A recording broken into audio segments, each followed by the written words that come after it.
हाथ में हथकड़ी है और नामांकन देने पहुंचे हुए हैं। किस विधानसभा से आए हुए हैं? मैं सुगौली विधानसभा से नामांकन दे रहा हूं।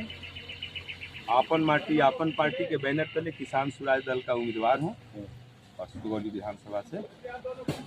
लोग एजेंडा क्या होगा, चुनाव लड़ रहे हैं? हम लोग का तो एजेंडा पहले से, जब भी चंपारण में क्षेत्रीय पार्टी हम लोग बनाए 2 साल पहले, तभी से एजेंडा हमारा 18 पॉइंट है। वो पूरे चंपारण में रथ यात्रा किया है और रथ यात्रा में हम लोग मुख्य मुद्दा निकाले हैं कि चंपारण में औद्योगिक विकास प्राधिकरण का गठन हो। और चंपारण में औद्योगिक विकास प्राधिकरण के गठन के लिए हम लोगों ने पूरे चंपारण के कस्बों से, गांवों से, गांधी जी के प्रतिमा स्थलों से मिट्टी एकत्रित किया है और मिट्टी एकत्रित करके कलश में हम लोग प्रधानमंत्री जी को, राष्ट्रपति जी को, राज्यपाल जी को, मुख्यमंत्री जी को हम लोगों ने प्रेषित किया है और मांग किया है कि चंपारण में गांधी जी के चरणों की मिट्टी, भगवान बुद्ध की मिट्टी, चंपारण औद्योगिक विकास प्राधिकरण का गठन मांग रही है। इसका गठन किया जाए ताकि हमारे यहाँ औद्योगिक विकास हो और हमारे लोग पलायन करने से बचें। क्या लग रहा है, अब जेल के अंदर भी रहकर चुनाव कितने जीत पाएंगे? कितनी होगी? असल में जितने लोग नेता बन के निकले हैं वह मुश्किल दौर से ही निकले हैं। जो मुश्किल दौर से नहीं निकलेगा वो विधायक हो सकता है, एमपी हो सकता है, नेता नहीं हो सकता है। इसीलिए संघर्ष मेरा रास्ता है और संघर्ष मेरे जीवन का साथी है। संघर्ष ने ही मुझे यहाँ तक पहुँचाया है। आज मैं जेल में नहीं होता अगर प्रधानमंत्री जी को काला झंडा नहीं दिखाया होता। तो प्रधानमंत्री जी को हम लोगों ने काला झंडा दिखाया और मांग किया कि झूठा वादा जो आपका था मोतिहारी चीनी मिल को लेकर के, ये झूठा वादा आप पूरा करें, नहीं तो काला झंडा आप देखिए और अपमानित होकर के चंपारण से जाइए। क्या लग रहा है कि हथकड़ी लगाए हुए हैं, जनता आपको सपोर्ट करेगी? जनता निश्चित रूप से जनता सपोर्ट करेगी। देखिए, जनता सपोर्ट करेगी, निश्चित रूप से जनता सपोर्ट करेगी। जनता मुझे जानती है कि मैं संघर्षशील व्यक्ति हूं और किसी भी अपने लोगों के लिए मैं किसी हद तक जाने को तैयार रहता हूं। दुनिया का कोई भी व्यक्ति, कोई भी व्यवस्था मुझे भयभीत नहीं कर सकता है। मैं निडर स्वभाव का, संघर्षशील और जुझारू व्यक्ति हूं। मुझे किसी भी प्रकार की कोई भी यातनाएं, जुल्म और शोषण परास्त नहीं कर सकती और भयभीत नहीं कर सकती है। मुझे जितने दबाने का प्रयास करेगा प्रशासन और व्यवस्था, मैं उतने मजबूती से निकलूंगा। और चुनाव मेरे लिए मायने नहीं रखता है। मैं तो जीवन भर चुनावी लड़ा हूं। चुनावी दौर ही मुझे यहाँ तक पहुँचाया है, नहीं तो मैं पहुँचता नहीं और मैं संघर्ष जारी रखूंगा।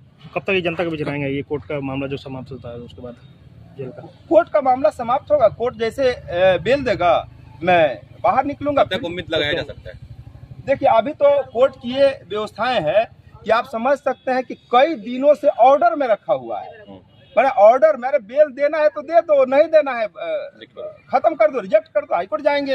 हमको दिक्कत थोड़े है। हमने जो शराबबंदी के खिलाफ स्टेटमेंट दिया है, मैं आज भी चिल्ला के कह रहा हूं कि सुनो मिस्टर एसपी, 300 रुपए का दारू मोतिहारी में 1000 में घर पहुंचाया जा रहा है। कान खोल के सुनो।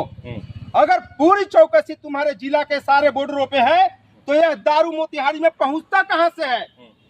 तुम जुआओं को बर्बाद कर रहे हो। जो जुआ है वो बर्बाद हो रहे हैं। मोतिहारी एसपी की कलाकारी है कि बड़े व्यापारी एक भी बताइए जो ट्रक सेलिंग करता है वो पकड़ा गया हो।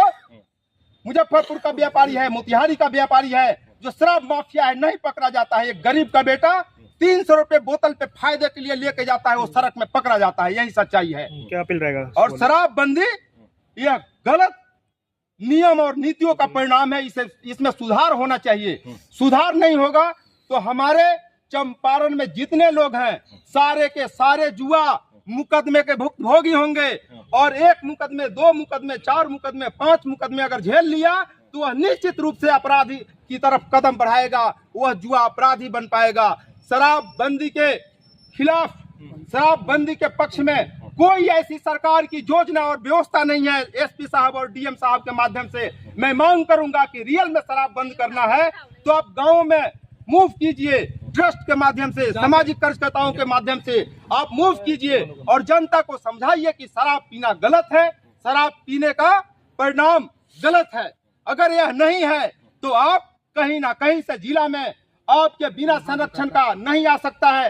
शराब, वह शराब आता है और खुले तौर पे बिकता है। जग जाहिर है अगर मैं गलत बोल रहा हूं तो, और इस बात को मैं बोलता रहूंगा, बोलता रहूंगा, बोलता रहूंगा। अंत में क्या अपील करेंगे सुगौली विधानसभा के लिए? मैं सुगौली विधानसभा के तमाम साथियों से मैं अपील करूंगा, सुगौली के जनता से अपील करूंगा कि मैं जितेंद्र तिवारी संघर्षशील और जुझारू व्यक्ति हैं। मैं सच के पैमाने पर रहने वाला व्यक्ति हूं। अगर आप मुझे जानते हैं तो निश्चित रूप से मुझे उम्मीद है कि आप मुझे सहयोग करेंगे और सुगौली विधानसभा से मैं चुनाव जीतूंगा तो पहला कार्यक्रम होगा कि चंपारण औद्योगिक विकास प्राधिकरण के लिए हम आमरण अनशन करेंगे, जहां जिस जगह पे होंगे। ठीक। धन्यवाद।